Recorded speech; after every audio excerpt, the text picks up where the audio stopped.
Welcome to TacosandGeeks.com, back with more Winter Anime 2022 coverage. And today we are continuing our coverage with episode 2 of Tribe 9. This episode is entitled The Destroyer. As always, I give you a brief synopsis, so here we go.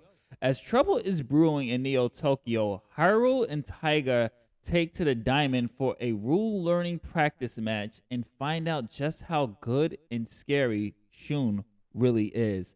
And this episode was really good because basically what this episode is just now trying for the team, trying to find the chemistry between Haru, Taiga, and Shun, and just the other players as well, to just really build what the rules are. And what this basically episode did, I mean, there wasn't much happening here, but what it did, this episode for me, and once you watch it, is that you realize that this episode does a lot of world building.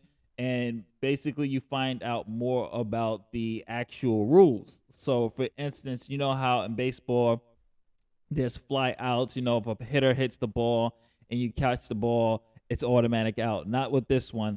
If there's no fly out. So basically what you have to do is tag or fight your opposing opponent. So for instance, if I hit the ball and someone catches it, and you have to fight me, you have to run, tag the person, or fight them to get an out. So that's how this game is played. And what you learn is that Shun he has the nickname called the Destroyer.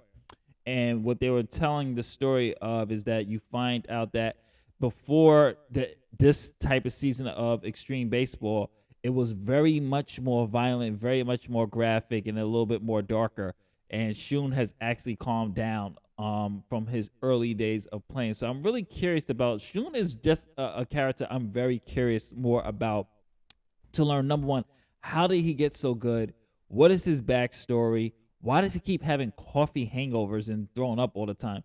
But why was he called the Destroyer? They hinted at it, but they didn't say how much of ruthlessness he really was. So I'm really curious to see how it was. Haru, as always, he's growing on me, but he's still kind of that shy, awkward character that you're just kind of hoping, like, dude, just get some damn confidence here.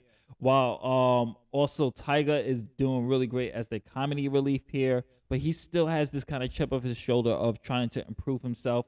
So overall, it was a really solid episode this time around. I really enjoyed it. I like the world building. Not too much happened here. From a character standpoint and moving the plot forward. I wouldn't call this a filler, but I would just say that this did good of world building and really making sure that these teammates have chemistry, and they all have really great chemistry. And we actually see more potential in Haru, and he was able, I'm not going to spoil too much, but there's potential in Haru in here, and I'm wondering if Shun is actually going to kind of train him to kind of either be the next him, or he sees some type of potential in him to really kind of take him under his wing. So I'm really curious to see what's going to happen here. Overall, solid episode, solid performances by the actors and production. So definitely check this one out. This is Justin from TacosandGeeks.com. We got more winter anime coverage on the way, and Shenmue is going to be a big one. We're going to be covering every single episode. That premieres February 5th on Crunchyroll. It's a Crunchyroll original. So definitely check out the trailer on Otakus and Geeks, and on YouTube. You can find the trailer everywhere. So I'm really liking that one. And don't forget to like, share, subscribe, hit that notification bell if you're watching this on YouTube. Instagram at Otakus and Geeks, Facebook.com/Otakus and blog, Twitter/Otakus and Geeks, and Twitch.tv/Otakus and Geeks. I'm out. Later days. Catch you on the next review.